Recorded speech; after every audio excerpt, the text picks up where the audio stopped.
नमस्कार दोस्तों, हमारे न्यूज़ चैनल इंसानियत की आवाज़ में आपका स्वागत है। तो आज हम आपको लेकर आए हैं चेयरमैन पद की भावी उम्मीदवार इनेलो पार्टी से, जो कि श्रीमती तनुजा जी हैं। तो आइए इनसे बात करके जानकारी प्राप्त करते हैं। देखिए, सबसे पहले तो कुरुक्षेत्र की जनता को मेरा नमस्कार। और जो मेरे एजेंडे हैं, सबसे पहला है उसमें मूलभूत सुविधाओं पर काम करना, जो आज नहीं हो रहा। क्योंकि देखिए, बहुत टाइम से सर्वे में लगी हुई हूँ। आज मेरे पास ये वक्त है कि मैं पब्लिक की समस्याओं को समझ सकूं, जान सकूं। मौका मिलेगा उस पर काम करने का, काम भी करेंगे। लेकिन जिस हद तक जिस समस्याओं का हल मेरे पास आज है, मैं उसे आज भी कर रही हूँ। और आने वाले वक्त में देखिए, पब्लिक परेशान किस चीज से है। सबसे मेन बात है, उनके घर के आगे की गलियां ही नहीं बनी हुई, उसमें सीवरेज की ही प्रॉपर व्यवस्था नहीं है, सफाई के इंतजाम नहीं है। तो स्वच्छ भारत अभियान की बात की जाती है, बड़े बड़े दावे किए जाते हैं जहां, लेकिन वो खोखले साबित हो रहे हैं, वो सर्वे में निकल कर आ रही है। तो पब्लिक से रिक्वेस्ट यही है कि आने वाले वक्त में मौका दे, ताकि इन दिक्कतों का सामना आने वाले वक्त में ना करना पड़े। जी, तो मैम, जैसे आप जनता के बीच में जा रहे हैं, तो लगभग कितनी समस्याएं निकल कर आती हैं, और आज का जो आपका सर्वे था वो किस साइड का था, किस एरिया का था?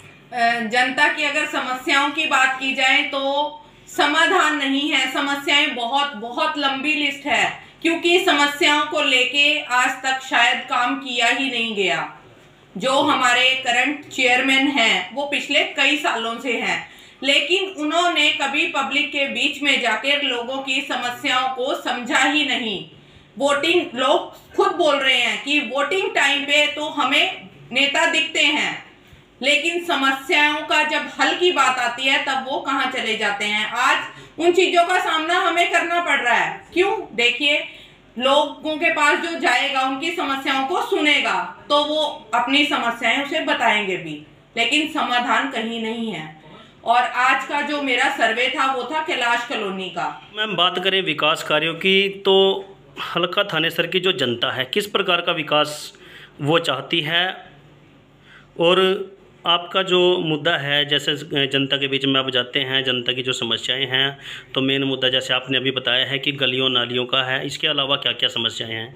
सफाई एक बहुत बड़ा मुद्दा है। कल देखिए, मानसून की पहली बरसात थी और विकास कार्यों के नाम पर क्या किया गया, वो पोल प्रशासन की खुल चुकी है। कल लोगों ने अपनी आंखों से दिक्कतों को देखा, महसूस किया और उन दिक्कतों के साथ रहे। उनके घरों के आगे प्रशासन की लापरवाही के कारण स्विमिंग पूल, वाटर पार्क उनके घरों के आगे थे। पब्लिक ने कल ये देखा, लेकिन पब्लिक को समस्याएं नहीं, हल चाहिए है। हल के लिए उन्होंने नेता चुना है, हल के लिए वोटिंग की है, तो हल कहाँ है? विकास कार्य नहीं है। थानेसर में विकास कार्यों के नाम पे झूठे वादे किए गए हैं, जनता को परेशानियों में डाला गया है, जनता की परेशानियों के हल नहीं किए गए।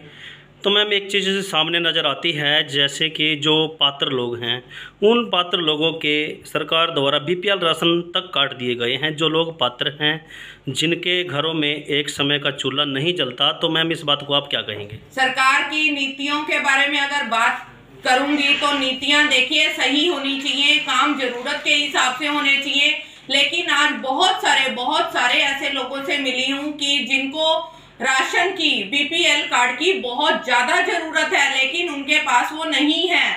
अगर उनसे कारण पूछे जाते हैं तो वो बोलते हैं कि मैडम, हमें बोल रहे हैं, अगर हम किसी से भी बात करते हैं, अपने वार्ड के एमसी से बात करते हैं या चेयरमैन से बात करने जाते हैं, तो हमें बोला जाता है कि आप लोग एलिजिबल नहीं हो। क्यों? क्योंकि आपके पक्के मकान हैं। और वो पक्के मकान उन्होंने जो आवास योजना के तहत 2.5 लाख रुपए मिलते हैं, उससे उन्होंने अपने पक्के मकान बनाए, लेकिन पक्के मकान बनाते ही उनका राशन कार्ड काट दिया गया। तो गलत नीतियां नहीं होनी चाहिए, जरूरत के हिसाब से काम होना चाहिए। देखो जी, यहाँ आप लोग आए, आपका भी बहुत बहुत धन्यवाद।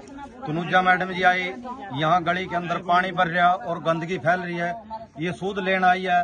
और जितनी भी औरतें बेचारी अपनी अपनी सलवार चढ़ा चढ़ा के इस पानी में कहाँ को जाए।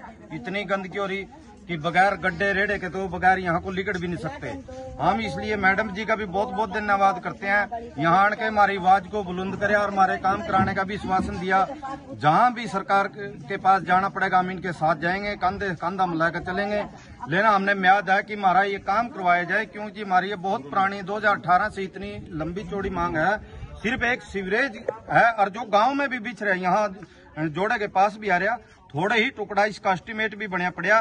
सिर्फ अधिकारी ये कह देते हैं अवैध कॉलोनी है। अवैध कॉलोनी कैसे है जी? 40-40 साल से बस रहे हैं, इनके पास रिकॉर्ड है, 40-40 साल का रजिस्ट्री है, इंतकाल है, वोट कार्ड है, सब कुछ है, ये पेंशन भी है, यहाँ सब कुछ जो भी है सारी सुविधा, बाकी बिजली के बिल है, जो भी प्रूफ मांगेंगे हम देने के लिए तैयार हैं। लेकिन 40 साल से जब हम यहाँ बस रहे हैं, मांग इतनी है कि हमारा आज तक किसी ने सूद नहीं ली। जब भी कोई बन जाता है वो वादा कर जाता है कि मैं पानी निकाल दूंगा, मैं यहाँ बोर कर देता हूँ, बोर से निकाल दूं। कोई बोर नहीं किसी ने कराया, किसी ने कोई नाली नहीं खुदवाई, किसी ने ब्लॉक नहीं लवाए, किसी ने कोई साइड में कोई नाला नहीं निकाला, किसी ने पाइप नहीं दबाया।